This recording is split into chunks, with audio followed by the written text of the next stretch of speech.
Hello, everyone, and thank you for joining the Western Governors Association webinar, Local Groups and Land Management. I'm Bill Whitaker, a Senior Policy Advisor with WGA, here to just start us off and with a few notes on the program and the program flow. So we're going to start with some opening remarks from our moderator, Jim Ogsberry, the Executive Director of WGA, then go into a keynote from Governor Brad Little, followed by a presentation from our three panelists.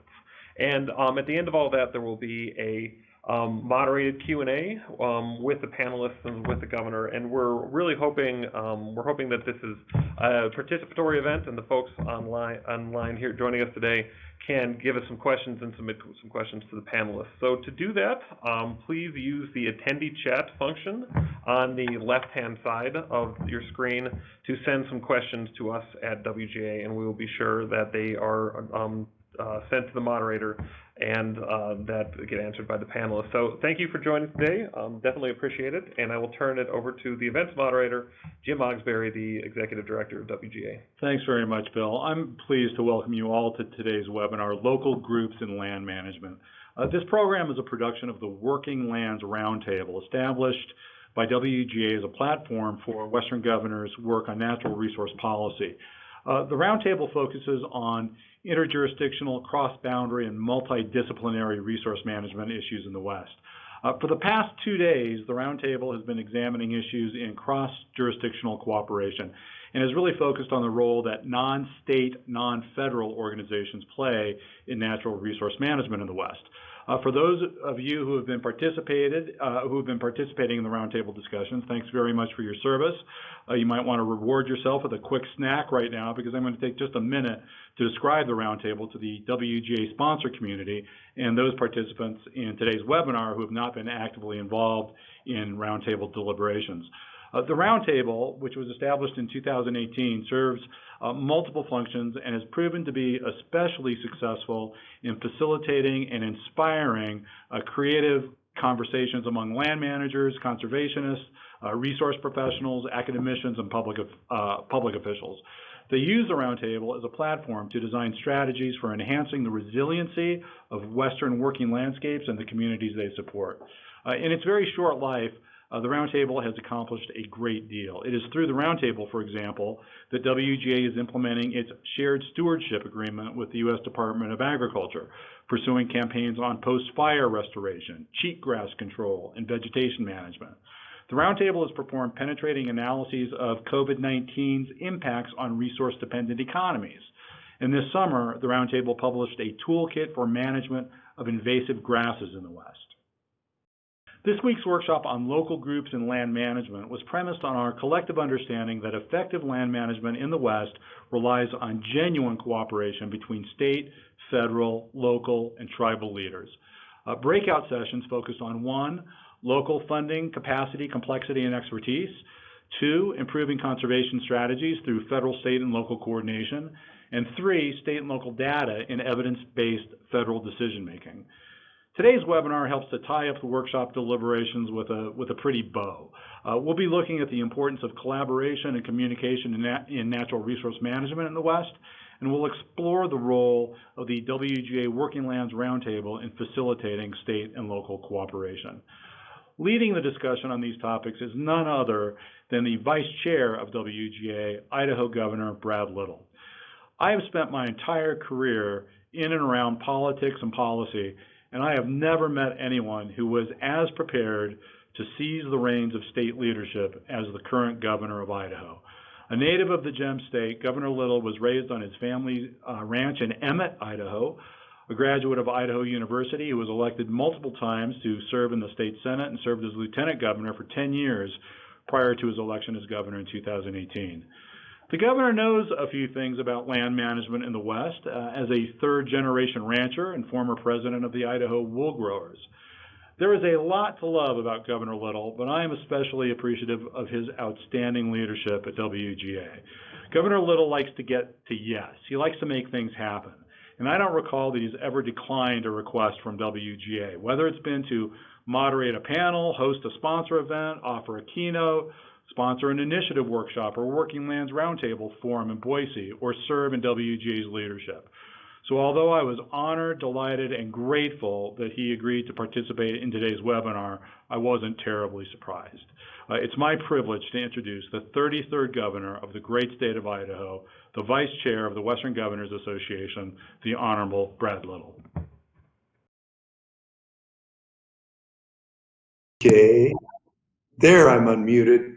And Jim, nice job of sucking up with that handsome necktie. Well, I appreciate that. You know, those of us that are in the government, got a foot in government and a foot in natural resource management. We all know that a democratic republic only works if people participate. Just like good government requires that we don't have disenfranchised citizens because they have a say. Good resource management in the West requires that people are not disenfranchised because they don't have a voice in how we manage the federal lands. I come from a perspective of seeing it both ways, seeing it where the interest groups, even the commodity groups, you all know about the cattle and the sheep wars and the farmers, the homesteaders versus the ranchers, and then it went to the loggers versus the conservationists and the hunters. And you know, we can say a lot of things about this country, but and this is a great example of where I think we've got it figured out. But just like everything else, if you think you have it figured out, you don't want to rest on your laurels. You have to continue to take the first success you have and build multiple successes over the top of it. And, you know, we always talk about collaboration. One time, this was in the science and education field, I was somewhere where competing universities were really kind of getting things done. And I said something to one of the heads from one of the universities about, you know, this collaboration deal, you talk about it, but I can see it's really working.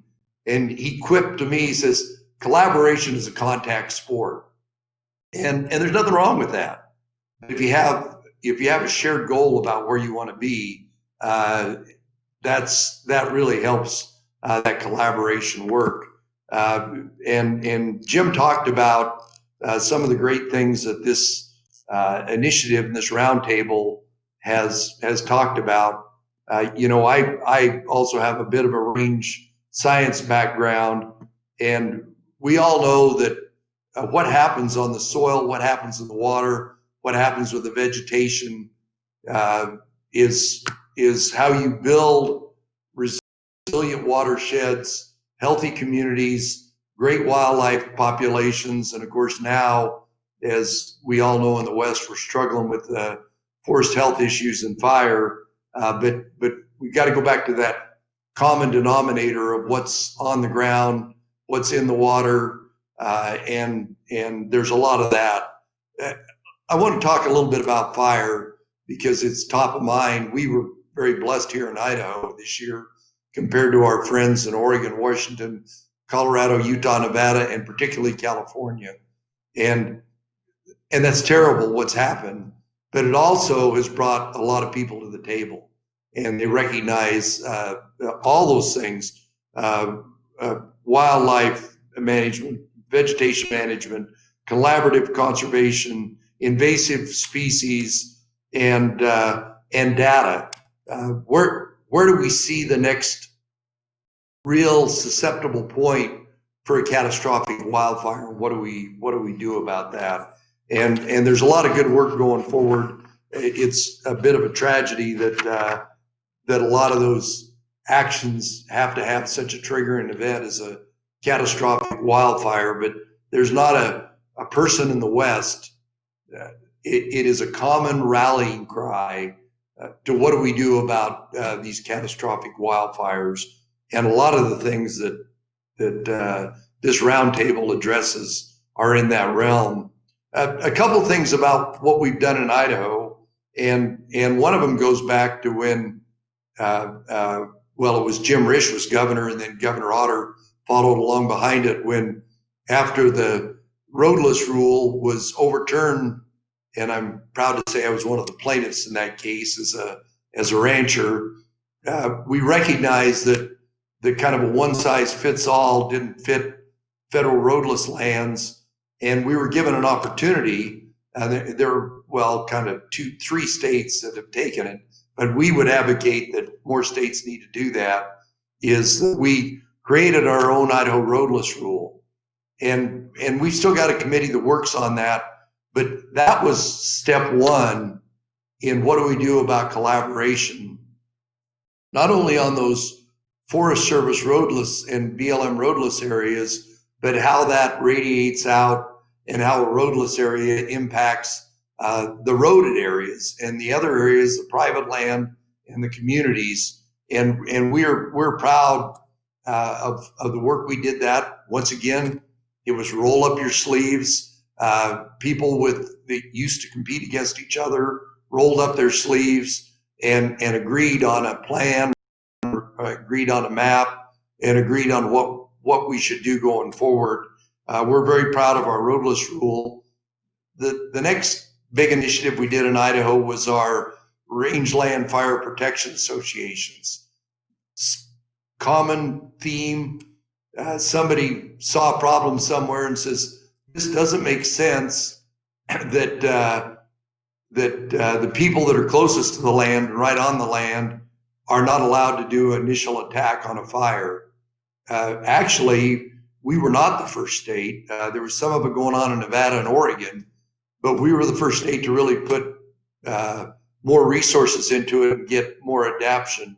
Right now, we've got a lot of the range grounds in Idaho that if there's a lightning strike or a car wreck or any kind of a fire, those people, those farmers and ranchers that are right there are with the local fire protection areas, whether it be a county or a fire district, are the first ones there. And what's happened there is the first one, they had to do a lot of the groundbreaking work on it. The state legislature and the state provides resources. But now every time I have a fire in an area where there's not an RFPA, the next thing we do in this office or the state land office is get calls, say, we need to do an RFPA. And the state of Idaho, the coverage by basically these ranchers that get trained, and always first is safety, but number 2 is communication. So that if you're on a fire and you're the RFPA or the local fire district, how do you communicate with whoever has jurisdiction, whether it be our state land department, the BLM, or the Forest Service, that communication has been successful. And I don't think anybody in Idaho would argue that those haven't been a good part of the collaboration and that initial attack and what we do there. And the bottom line is it saves an enormous resources, not only for the local area, for the state, but for the federal government. Any of these big fires that we can stop means that there's more resources for other areas, but it also keeps that local connection. So we're very proud of that. Jim talked a little bit about the 2 most recent ones, which were Good Neighbor Authority and Shared Stewardship. And we're proud in Idaho of what's taking place there, and the fact that it is a collaborative effort where, the conservation groups, the wildlife groups, the loggers, the ranchers, the local recreation community are all involved in those solutions and the planning that needs to take place to more efficiently manage forest health and minimize the large fires that are disruptive. It was interesting, and those of us from the West know what happened this summer with COVID, is people that would normally take a trip somewhere, go to an urban area, flock to our public lands in the West. And what I have experienced as the summers went by is local communities saying, what are we going to do with all these people? And Assistant Secretary Jim Hubbard was here in my office just a few days ago. And I said, what about continuing to expand shared stewardship so that private landowners and public landowners can get together and decide how best to manage recreational access? Our large timber companies in Idaho have all aggregated their land with the Fish and Game to kind of manage it, but it became abundantly clear this summer that they need more resources and need more communication and collaboration. And so I look to see that to be a dividend of the shared stewardship that we've set up. And of course, good neighbor authority. We had a land board meeting yesterday, and we've got areas where we were able to go in when we had a tussock moth infestation and immediately grab some of the value of those fir trees that were killed and save the rest of the fir trees and the rest of the ecosystem and not create an opportunity for a big catastrophic fire. Those are the dividends that we've seen and the dividends that we'll see. But as I stated, success breeds success. When you go through one of the first collaborative events where everybody gets together and kind of argues and stakes out their territory, and then you get to the point in time where you come up with a collaborative solution, that adds resilience, that adds momentum, that adds velocity to the other things we need to do. And as this crisis of catastrophic fires continues to ravage the West, these tools and this initiative by the Western Governors Association has been important, but it's even going to be more important going forward. And I'm delighted to be able to do everything I can to share our experiences in Idaho, but more importantly, to participate in the roundtable and learn what's happening in other states and other areas about making sure that we have a sustainable Western landscape. And like I said, it starts at soil and water and goes all the way up to the top of the food chain about the other activities there. But most importantly, it gives everybody, all the stakeholders, a say in that process going forward. And that's going to be good for a long, long time. So with that, Jim, thank you very much. Is anyone going to introduce the... Oh, and I'm supposed to introduce the next panel. Leslie Adelson, from the Executive Director of the Western Landowners Alliance. Garth Fuller from the Eastern Oregon is the Eastern Oregon Conservation Director of TNC of the Nature Conservancy, and John Swartout, the Executive Director of Colorado County. So I don't know, is Leslie first? That's what it says on the agenda. That is correct. Go ahead, Leslie. Okay, can everybody hear me? All right. Well, thank you very much for the opportunity. Governor Little, really appreciated everything that you had to say. It aligns very well with our experience in many different ways. So I will first take just a moment to introduce Western Landowners Alliance. We are a landowner-founded, landowner-led West-wide nonprofit dedicated to keeping working lands whole and healthy across the West. We represent the ownership and management of more than 14 million acres of private and leased public lands. And we represent a diversity of land types and interests, including ranching, recreation, forestry, and conservation. We're nonpartisan, and our membership represents the full political spectrum. But what ties us together is a deep appreciation for land and the recognition that we need to conserve and steward Western lands to the best of our ability. So I'll talk for a moment about how landowners fit into the conversation about large landscape conservation. The human settlement patterns in the West in particular followed the waterways. We settled those rivers and fertile valley bottoms first, and therefore today the most water-rich, biologically diverse, fertile, productive land is often in private ownership, and wildlife depends very heavily on private lands for survival for most, if not all, of their life cycles. And because of where private lands are located and the economic activity they generate, they're the cornerstones both of our ecosystems and also of our human communities, and therefore a very important focus in these efforts. They're impacted by obviously surrounding public lands, and they impact surrounding public lands. So we all know how intermingled the Western landscape is, and these ecosystems and economies are. And obviously, private lands are impacted by regulations from state, local, and federal levels, even regulations that are directed strictly at public lands that affect us, whether it's how forests are managed or how species move across the landscape.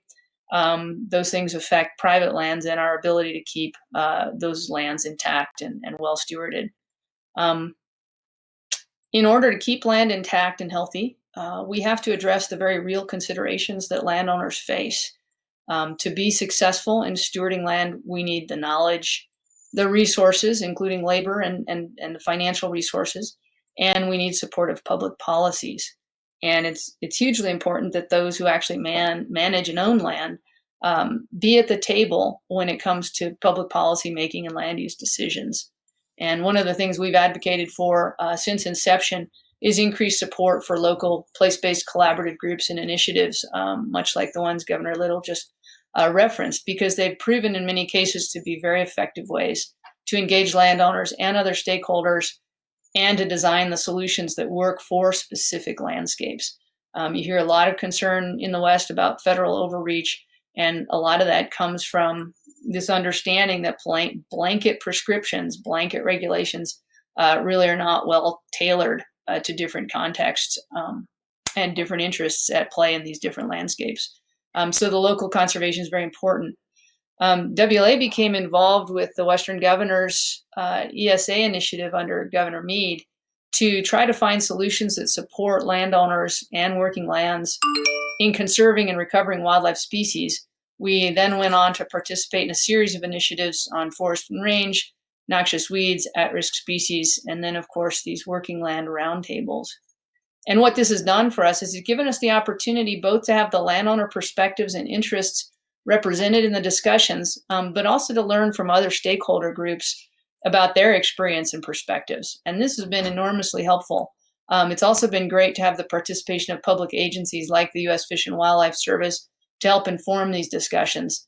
And what I've found particularly valuable is that, particularly in the initiatives, these are ongoing conversations. These aren't just one-day events or two-day events.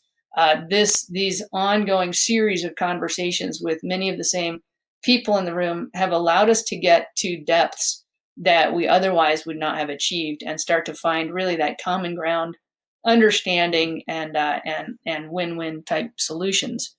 And then what's been especially helpful, of course, is that when we get to that kind of common ground solution, we've got advocacy from the Western Governors Association, a bipartisan entity, and that voice means a great deal and has been very helpful in our own policy advocacy efforts. The other thing is we've been able to strengthen and build new relationships that inform and support our work in other contexts through these Working Lands Roundtables. We've learned a lot from other stakeholder experiences that shape our work. I remember a webinar early on that featured the National Alliance of Forest Owners and the good work they've done in the Southeast with the Fish and Wildlife Service, Conservation Without Conflict, which really gave us a lot of insight into what might be possible in some of our work.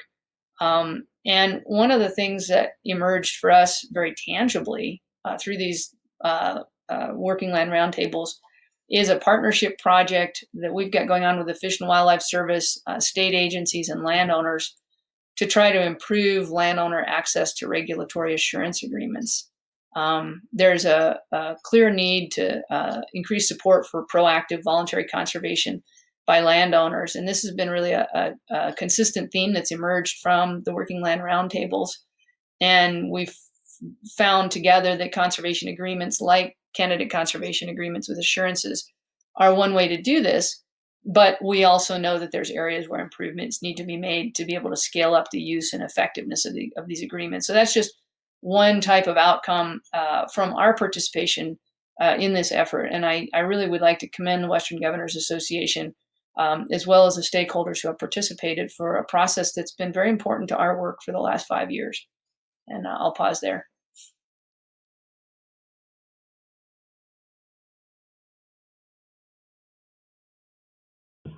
Thank you so much, Leslie. So Garth Full, are you ready to proceed? I am. Are you able to hear me okay? Loud and clear. Okay, great. Thanks so much. Well, hi, everybody. And I want to start by thanking the WGA and the Working Lands Roundtable and you all for the opportunity to be on the panel today. It's a pleasure to be joining you for the discussion. As mentioned, my name is Garth Fuller, and I work for the Nature Conservancy as the Eastern Oregon Conservation Director. And I've personally been involved in the Working Lands Roundtable since it started. And the Nature Conservancy, as most of you know, has been participating in various WGA-sponsored efforts for quite a while. And it's been a great opportunity for myself and the organization. And as Leslie just described, I'm a believer in the Nature Conservancy as well, believes in the importance of creating the solutions locally, as she mentioned, so important through a collaborative process, and that goes further than a single meeting or a single work session that really allows that exploration and finding a common ground between participants. So I agree 100%, Leslie. It's a great point. I thought I would just share a few thoughts and reflections about the roundtable and how the Nature Conservancy works, and then hopefully we won't take too much time. We can jump into some Q&A sessions to get into more details. But I thought I'd mention that the platform that the roundtable provides is a great example of collaborative conservation at scales that really matter, using the cross-boundary and multiple discipline approach to tackle resource management issues is a great match to the way that the Nature Conservancy is committed to working with partners on conservation challenges at really large scales. And most people participating today probably know that the Nature Conservancy has been evolving the way it works over the years, starting from the early days as a national land trust that built the largest network of nature preserves in the world, to an organization that was more focused on developing conservation solutions that could be exported and used by all sorts of organizations, things like developing methods of planning and mapping that help landowners and natural resource managers understand trends and habitat conditions and species populations, to help things like setting conservation priorities and management goals, to an organization now that has really taken on a much wider stretch and breadth of issues, and one that has adopted a working landscape approach, especially here in the West, in the Western United States, where we work collaboratively to find solutions to problems that help both people and nature. So on a personal level, I started with the Nature Conservancy a couple of decades ago, working on what was then known as community-based conservation, where we worked locally. It's sort of a learning by doing mode that was built on the base of managing nature preserves and properties with neighbors and working on projects where we'd support local partnerships that were tackling problems to reach common goals. And I really think today's collaborative conservation in working landscapes is like that model, but on a much grander scale, working on much more complex problems. And as mentioned today, things like cross-jurisdictional boundaries really do add to that complexity. Before I finish, I thought I would just mention that the Nature Conservancy has been specifically engaged on two of the big challenges mentioned today. The one that Governor Little mentioned is the huge challenge of the catastrophic wildfires that we all experienced this summer and fall, as an example of the kind of complicated set of problems that the approach that the Working Lands Roundtable is really able to address fairly uniquely across state lines. So that issue of forest restoration and mega fires is mirrored by the challenge that we have in rangelands with the annual invasive grasses like cheatgrass and the mega fires that follow the infestations of those annual grasses, that are converting huge portions of the Western landscape. So those are probably the two big issues that I think we've been engaged with the WGA and the Working Lands Roundtable. And I thought I would also mention the governor's example of the Rural Fire Protection Associations is a good one that rings true for me, where we've been involved in the RFPAs from the early days of being a landowner and being members of RFPAs and understanding the challenges of that they have in organizing landowners as volunteers, getting training and equipment for everybody, and then coordinating with agencies across federal and state jurisdictions has been a really good experience for us to be able to help solutions that work for the local communities be adopted at scale. So I think I'll stop there and look forward to any opportunities to share more in the Q&A. Thank you. Thank you, Garth. John Swartout is an honored alumni of the Western Governors Association Staff Advisory Council, and he now serves as the Executive Director of Colorado Counties, Inc. So, John, why don't you share with us your thoughts? Hey, thanks, Jim, and thank you, Governor Little and Leslie, and Garth for your presentations. I wanted to just start by echoing something that Governor Little said, because that's kind of been, I think, the model for the Working Lands Roundtable at WGA and a lot of the work that WGA has done.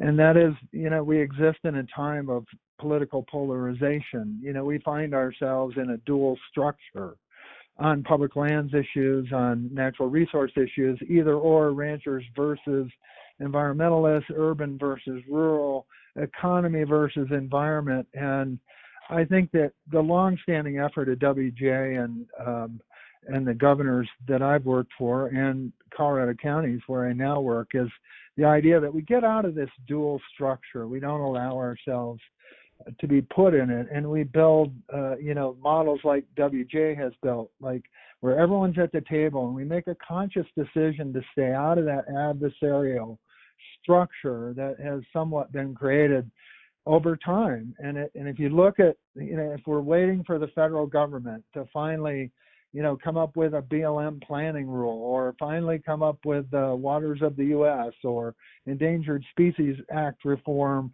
or a National Forest Fire Plan, we're going to be waiting a long time, because the answers aren't in Washington, D.C. They're with our governors and with our states and with our local governments across the West in particular. And that's where the solutions have always come from. So really applaud this effort. As Jim said, I'm a veteran of the Working Lands Roundtable and many of the other things at WGA. And I think that the real value here is that we can move the ball forward by working together and set aside our differences. And that's really important, especially important for local governments, who are all often the ugly stepchild in the process, along with private landowners that Leslie so capably represents.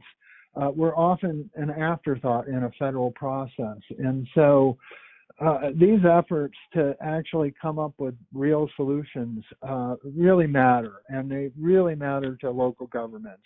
We've had a number of issues in the West over the number of years where landowners and local governments get really frustrated when they're in federal decision-making processes that deeply affect their economies and the way that landowners work on their land. And I think choosing a positive strategy, one of the things that I've always admired about the governors in the West and Western Governors Association is they are defined by what they're for, not what they're against.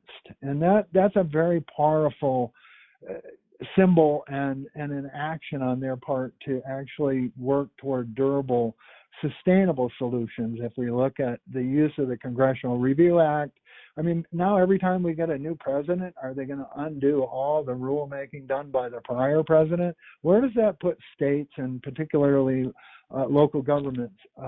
It's obvious that only through collaboratively working with each other can we come up with the kind of sustainable longer-term solutions that we so need. And in Colorado, we have a 20-year history of this kind of collaboration. It hasn't always been perfect, and there have been bumps in the road.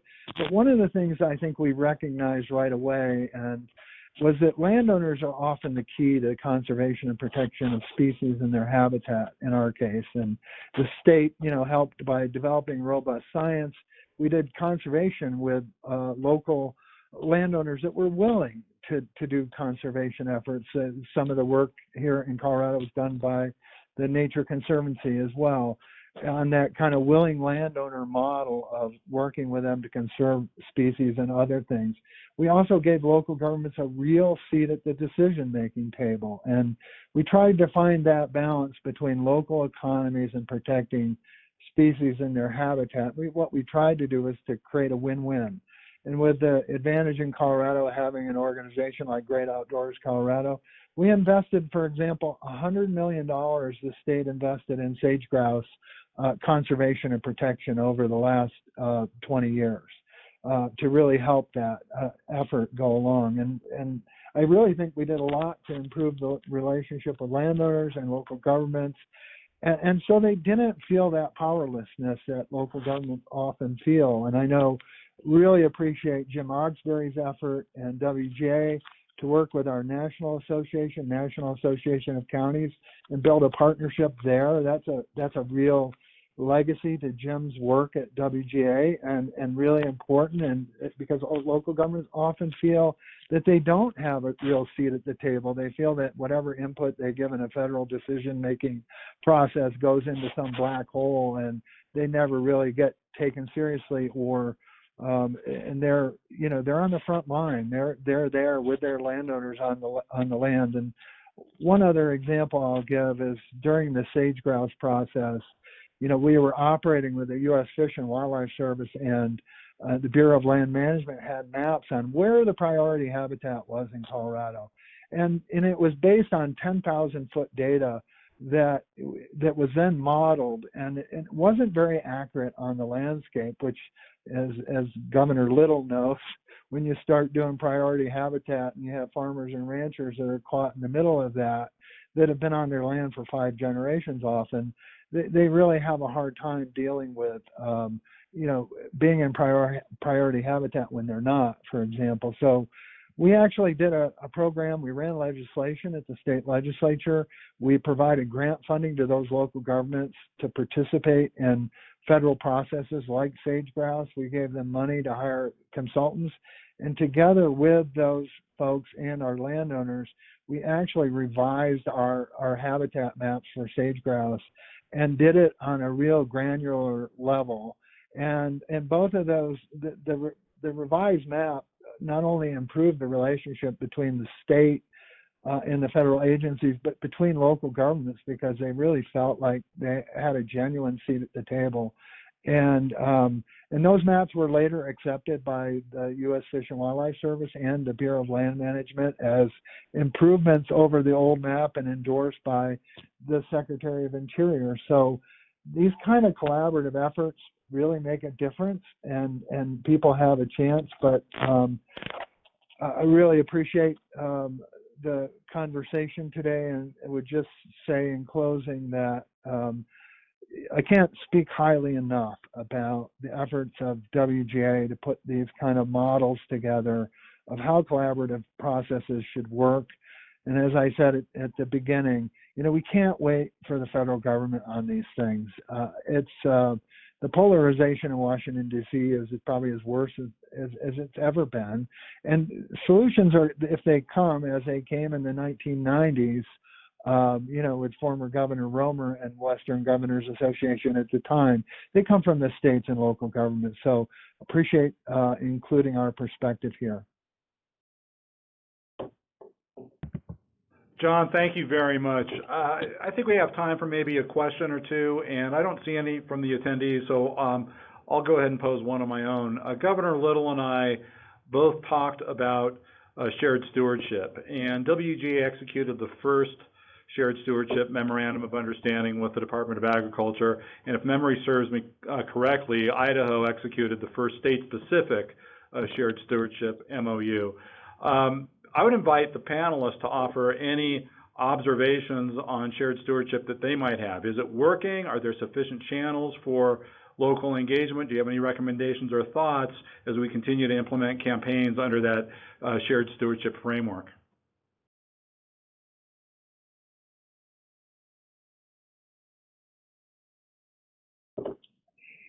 Hey, Jim, I'm happy to answer this. This is John.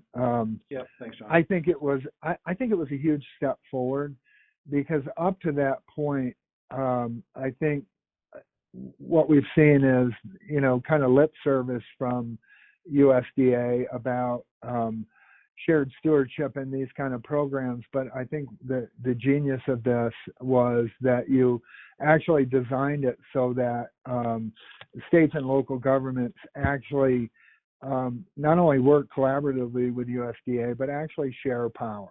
And that, in my mind, is the key, that local governments and the state have the ability to actually put measures into place and have authority associated with it. So in Colorado, the areas of our state that actually were working on this for many, many years were able to actually implement some of their plans with the assistance and support of USDA. So we've had a really bad fire year this year, probably one of our worst in our history. But that effort has really empowered our stakeholders and our local governments and state agencies that are working on it. We can't thank you enough for actually getting that agreement done, because it will, in the long term, it'll make an enormous difference. Thanks, John. Leslie or Garth, any thoughts on that, or any concluding thoughts? This is Garth. A quick one, if I'm not jumping in front of you, Leslie. Okay. Go for it. I was just going to say that it's been a really powerful tool. It has also been a bit challenging, as people learn, as the collaboratives learn about how to apply the opportunities of the shared stewardship in the forest realm. And I would say that it's in the early days of being sorted out in the rangelands. I think we've been looking to what's been happening in the forested landscape collaboratives to help us figure out how we could use a shared stewardship approach for issues in the rangelands. But I really do think it's setting the right direction for us. So that's it. Leslie, any thoughts? No, I think I would just echo what both Garth and John have said already. We've not been directly involved, so I can't speak to details. But whenever we hear about these programs, we've actually heard mostly positive things, and clearly it's a step in the right sort of creating the right kind of frameworks for the type of collaborative conservation we need. And I agree with Garth. We'd like to see more of that expanded out actually into the rangelands, particularly. Well, this has easily been the fastest 45 minutes I've spent today. I really want to thank Governor Little for his very warm and penetrating remarks, our panelists, Leslie, Garth, and John, and thank you to all the participants and attendees of the Working Lands Roundtable. And I'd also like to take a minute just to thank our sponsor community who were also invited to participate in today's webinar, because without your support of Western Governors, they would not have the platform in WGA to pursue this important work. So thank you all, and with that, I will turn it over to Bill Whitaker for concluding comments. And just a few notes that this webinar has been recorded, and a recording of it will be available at the Western Governors Association YouTube page. So we encourage you to visit the page and share this with those in your network who might be interested. And with that, thank you, everybody. Thank you, Governor Little. Thank you, all the panelists. And thank you to everybody who attended for a great webinar and for a great workshop over the last 2 days. Thank you.